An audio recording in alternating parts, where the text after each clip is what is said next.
चिंता से चतुराई घटे, घटे रूप और ज्ञान। चिंता बड़ी अभागिनी, चिंता चिता समान। तुलसी भरोसे राम के, निर्भय हो के सुन। अनहोनी होनी नहीं, होनी होए सो हो। चिंता किस लिए करनी, चिंता चिता के समान है। जो होना नहीं है वो तो होगा ही नहीं, तो फिर चिंता कैसी। और जो होना है वो होकर रहेगा।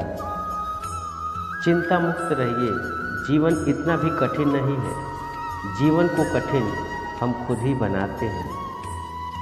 हम करते कुछ और हैं और बोलते कुछ और हैं, दिखाते कुछ और हैं, सोचते कुछ और हैं, लेकिन हमारी हकीकत कुछ और ही होती है। इतने सारे चेहरे लेकर खुशी और सफलता की तलाश तो क्या, उम्मीद भी मत करना। जो अच्छा लगे उसे ग्रहण करिए और जो बुरा लगे उसका त्याग करिए, फिर चाहे वो विचार हो, कर्म हो या मनुष्य।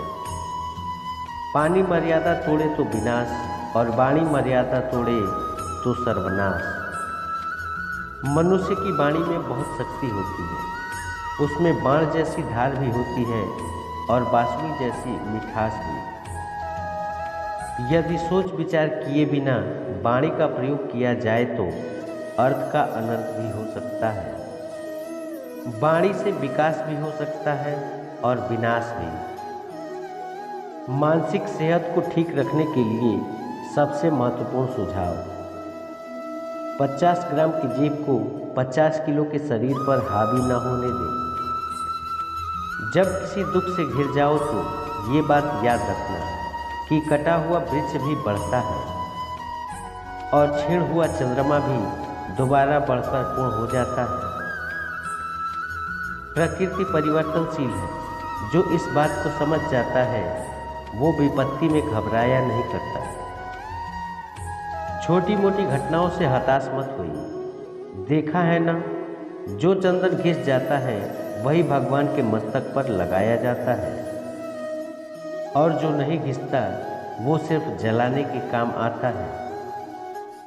ज़्यादा खुश होने पर और ज़्यादा दुखी होने पर कभी निर्णय मत लो, क्योंकि ये दोनों परिस्थितियाँ आपको सही निर्णय लेने नहीं देंगी। इंसान की शक्ति हमेशा उसकी आत्मा में होती है और आत्मा कभी विकलांग नहीं होती। सच्चाई के रास्ते पर चलते हुए अगर अकेले पड़ जाओ तो मायूस मत होना, क्योंकि अंधेरे को रोशनी में बदलने के लिए अकेला सूरज ही काफ़ी होता है। हम फिर मिलेंगे दोस्तों अपनी अगली वीडियो के साथ। तब तक के लिए अपना ख्याल रखना और हमेशा मुस्कुराते रहना।